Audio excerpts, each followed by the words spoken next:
Hello everybody, welcome back to my channel. My name is Kira, and today we are talking about the It Ends With Us movie drama. Come on, Freeze. This has been plaguing my TikTok timeline. I need to start this movie with complete transparency.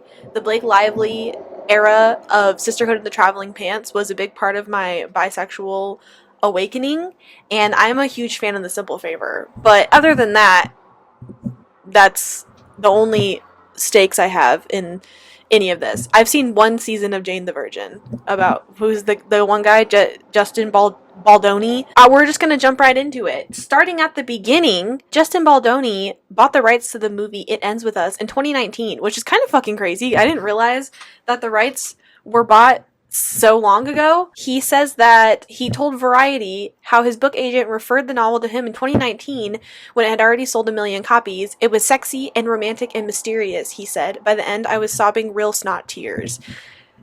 In an interview somewhere, he says that he wrote heartfelt, touching email to Colleen Hoover talking about how he wanted to be the person that would possibly bring this movie to life because he felt like it was a very important subject to talk about, which I agree, but I have watched many videos about the book It Ends With Us. I've never read it, but I don't really know if it specifically embodies the conversation that I think people really want to have about domestic violence. What the main question that I asked myself when I was starting this, I sectioned this off into the writing drama, the final cut of the movie, other drama bits, and will there be a sequel? That's the sections that we have in today's video. Basically, what started everyone talking about this movie was that the promotional material started coming out, and Justin wasn't in any of it that had to do with the other cast. Like, he was doing his own promotional material, but there were interviews with Blake Lively and other co-stars and stuff, and he wasn't in it, and he literally plays Ryle, which is the other main character in the book, besides Lily Blossom Bloom. A lot of people are saying that it's giving Don't Worry Darling, when all of the drama with Florence Pugh and Harry Styles and I don't remember the other girl's name. Olivia Wilde, there we go.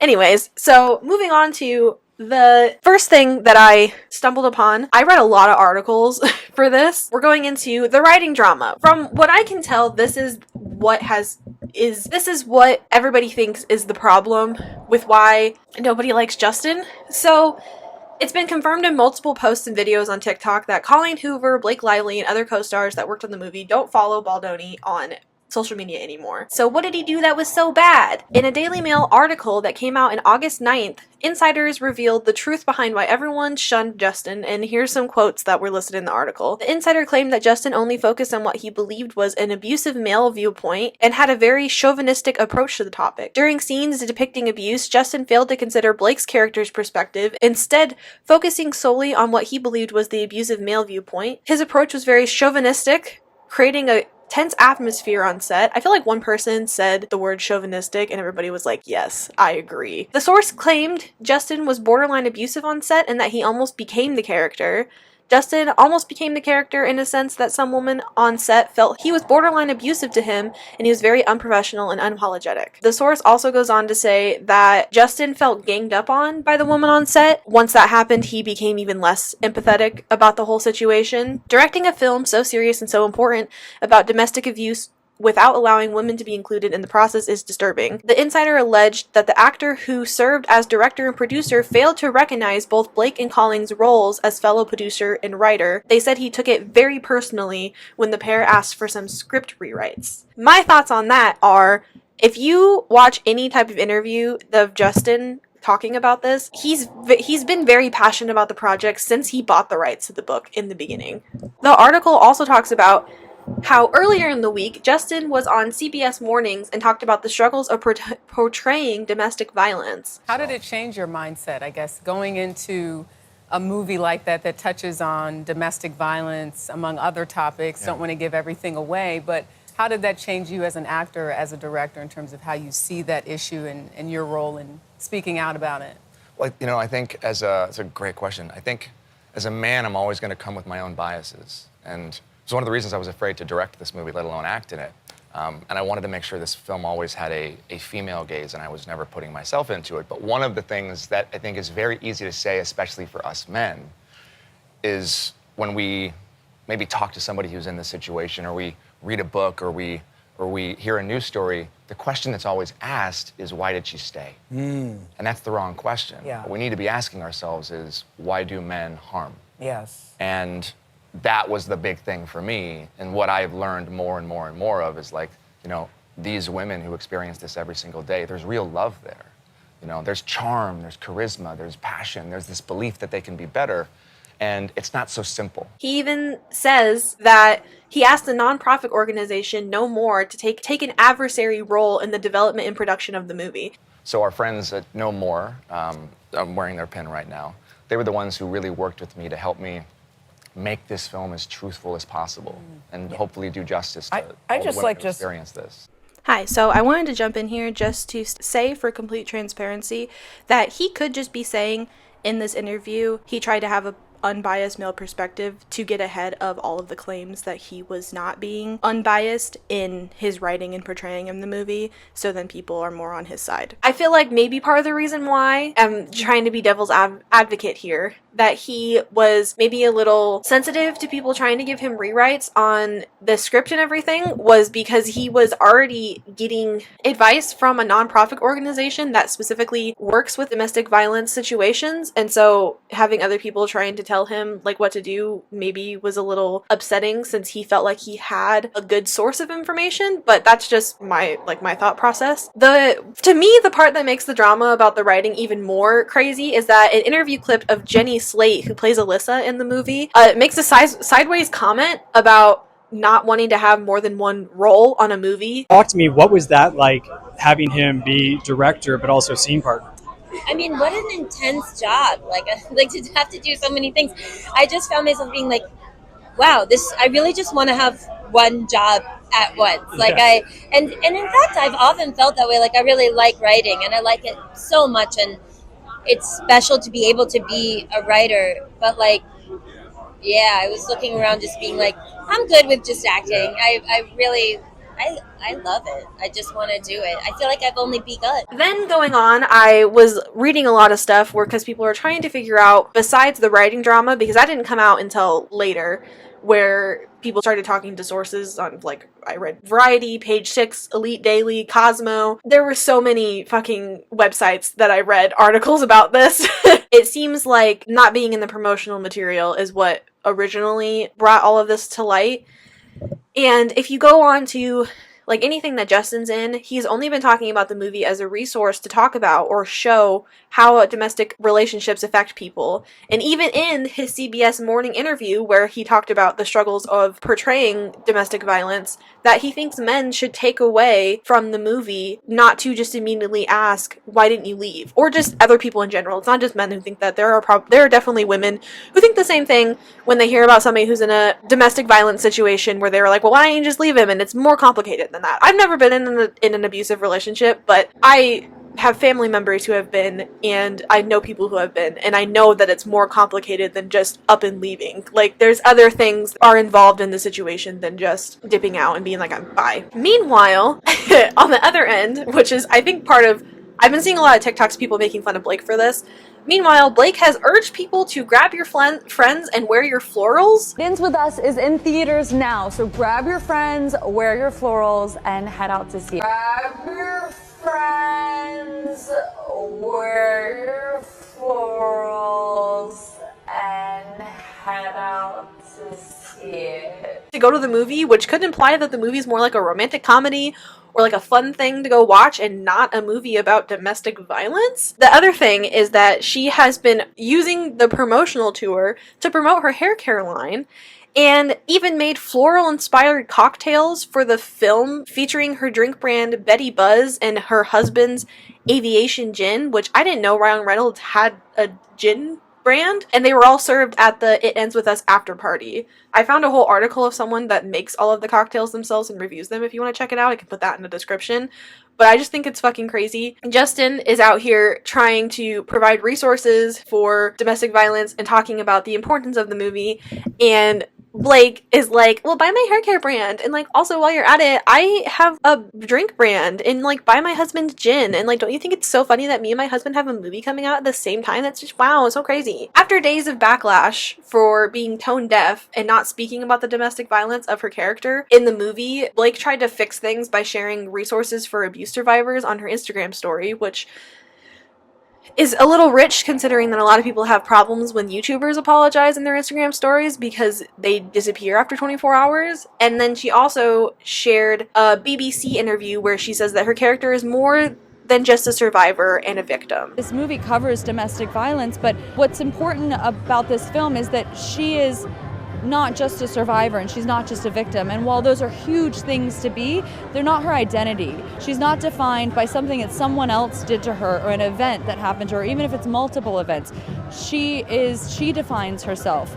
And I think that that's deeply empowering to remind people that no one else can define you, no experience can define you, you define you. You really feel like we delivered a story that's emotional and it's fun and it's funny and it's painful and it's scary and it's tragic and it's inspiring, and that's what life is. Blake also told E! News, the iconic rooftop scene, my husband actually wrote it. He works on everything I do and I work on everything that he does. That's another thing that I read about in a lot of different places, is that Ryan was on set a lot and became buddy-buddy with Colleen, and people think that it kind of became the Blake and Ryan show, and neither one of them were the director. Justin was the director. Blake is an executive producer, but from what I understand, the director is usually the person who has the final say, I assume. Moving on to the final cut of the movie. Rumors have been coming out around the final cut of the movie saying that Blake Lively went over Baldoni's head commissioning her own cut of the movie. I even read in one article that she went to the editor of Deadpool and Wolverine, Shane Reed, to do to do a cut of the movie, which is kind of fucking crazy to be like, I'm gonna pay for somebody to do my own cut of the movie because I believe that my cut would be better. Other things I've read say that as a producer, Blake was given the chance to provide edits and feedback, and it just so happens that Sony picked the cut that was hers because they deemed that hers was better. And then part of the thing that first really brought me into looking into all of this was this clip popped up on my TikTok where Blake mentions in an interview that there was a song they didn't want her to put in the movie because they felt like it was too charged and heavy, and that she wasn't supposed to talk about it. I did also scream when I heard Cherry by Lana Del Ray. Right? Yeah. They begged me to take that song out of the movie. Why? I'm not supposed to be talking about this, but because they felt like it was like too charged and heavy, and things are still good with Ryle at that point, so you don't want to feel that charge. And I was like, the moment Atlas enters, things are charged and heavy. Like there's conflict, there's pain, there's turmoil, there's tension, because you're like, oh my God, my soulmate, the one that got away in my life, this person who's haunting me in everything I do and everywhere I go, is here now, and we still had that connection. And you can be deeply in love with this person, but this person comes in and you're like, your insides are gonna be a mess. Yeah. So that's why. Funny thing is, if the Sony really did think that her cut was better and went with it, the film only has a 56% on Rotten Tomatoes. And here's some of the things that critics have to say about it. As often happens, the theme may be attractive rather than captivating, yet the form is not, and that's what happens with this film, which is very long. Or, too much caution keeps It Ends With Us from living up to its full potential.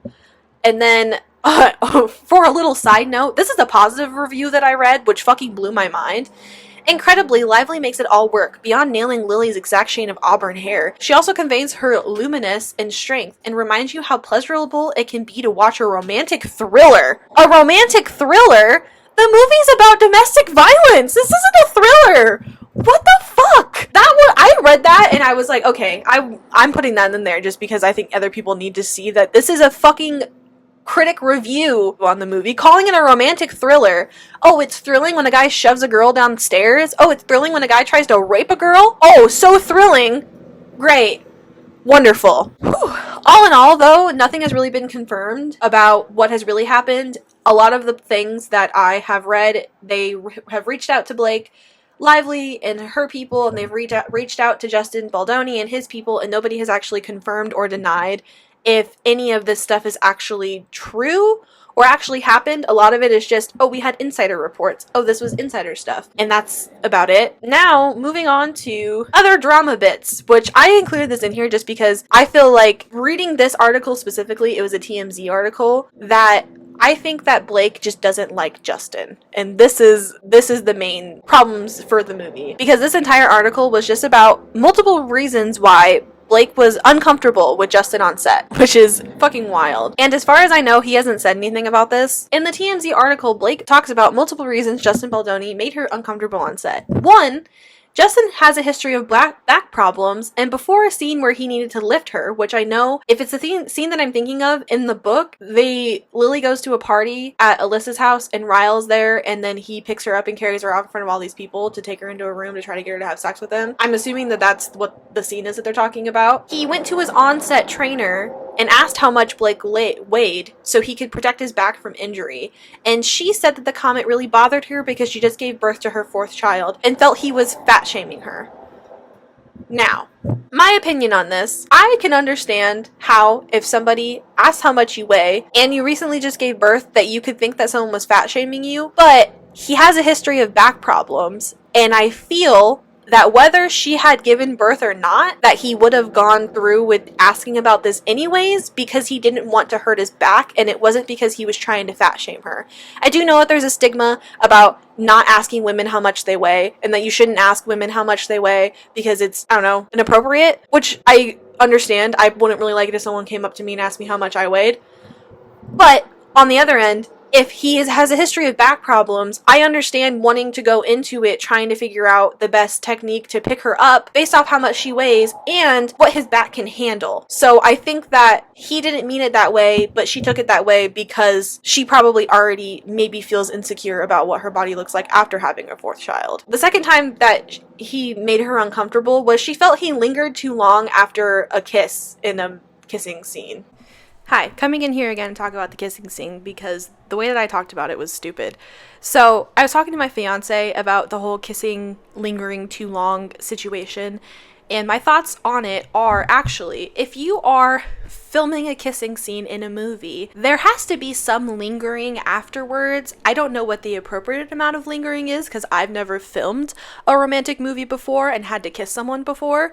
But if he kissed her and then immediately just wrenched away, I imagine that wouldn't be a very good take for the movie. But also, this is entirely a personal preference for her, I would say, on how long she deems lingering is okay for movie to then overstepping boundaries. I feel like the wait one is probably then just put a sour taste in her mouth, and then after that she was probably just nitpicky about everything that he did from then on out. There's also supposedly a video of them arguing on set that bystanders took because they saw them outside this like cafe or something. You can't hear anything that they're talking. They're just kind of like waving their hands around, but like not in an aggressive way. Blake maybe looks a little upset, but that's about it. I don't really know if you could consider it as an argument, but I wasn't there, and people who were there said that it was tense than what it seems like. Moving on to the last bit. Will there be a sequel? If you have read It Ends With Us, it came out in 2016, but there is a sequel to it called It Starts With Us, which follows Lily Blossom Bloom in Atlas Corrigan, which is her love interest / childhood love from the first book that she gets reacquainted with and how they end up together. And that book came out 6 years after the first book in 2022 because It Ends With Us got really popular on TikTok and people were asking for more Lily and Atlas content, and so that's why Colleen wrote the book. In a Variety article, Baldoni talks about how they have the option on it. I guess one source I read said that he bought the rights to It Starts With Us when he bought the rights to It Ends With Us, but he bought the rights to It Ends With Us in 2019 and It Starts With Us didn't come out until 2022, so I'm not entirely sure if that's true. I also read another article that said that Blake Lively went around Baldoni and bought the rights to It Starts With Us behind his back from Colleen. I also don't know if that's true. In a clip, he says that he hasn't begun to think that far ahead and that he's just trying to stay as present as he can. I mean, the movie did just come out a week ago, so it's kind of crazy to be asking about the sequel when his movie is it's still in theaters. Like, he's trying to revel in the fact that he made this piece of something, artwork, probably to him. Then I also found an Entertainment Tonight clip where he says that he thinks that Blake should direct it and that he's done with the whole thing. Like, We do have It Starts With Us, so I'm hoping to see you back in the double duty role. I think there are better people for that one. Justin. I think Blake Lively's ready to direct. That's what I think. So, yeah. he's pretty much just, I think he's just been beaten down from the whole experience of trying to film the movie. The crazy part is Colleen Hoover asked him to play Ryle in the movie. He said in some interview at some point in time, like 2 years into the whole making of the project, that Colleen like emailed him and was like, hey, have you thought about playing Ryle? Because I feel like you would do a really good job doing it. And he didn't initially plan on casting himself in his own project, but then he decided to. So probably to entirely have Colleen on his side in the beginning, so much to the point where she wanted him to play the main male lead in the movie, to then have it turn into Blake and Colleen against him trying to get rewrites of the movie, and then maybe also having Ryan there in the background. I could kind of understand how maybe he would get rubbed the wrong way. From what I've read, there's no confirmation on returning cast because Lively is busy filming a Simple Favor sequel, and her co-star that plays Atlas, Brandon, I don't know how to say his last name, is cast in the project Dropped with Megan Faye. Her last name is spelled Fahy. But yeah, so everybody's busy. Kind of crazy to be asking about it so soon, but I also understand if there is a sequel to a book, because usually if a book gets made into a movie and there's a sequel, you kind of just assume that the next book would get made, unless it's the Mortal Instruments, then it doesn't happen. Anyways, that's the end of this video. If you enjoyed me talking about the drama that has to do with It Ends With Us, a book that I've never read and I never plan on reading, subscribe. My goal is to try to post either a Wednesday or a Sunday every week. I used to post every Wednesday and Sunday. I'm trying to get back in the groove of things, but also a lot of the ideas that I have are going to take a long time because I need to script them and film them and then edit them. So I don't know if I'm going to be able to do 2 times a week, so I'm trying to go for 1 time a week. But other than that, thank you so much for watching this video. If you want to see other things of me in between times, I do post shorts on here, but I have a TikTok, I have an Instagram, I have a Threads, I don't really post on there, my Pinterest. You can find me, I have a Facebook page. You can check out my website. I have crochet things that I sell, or patterns. I do plan on talking about crochet things at some time in the future. I just don't really have any ideas right now. If you have any suggestions on what I could do crochet related, I will gladly accept those with open arms. But yeah, thank you so much for watching. Bye!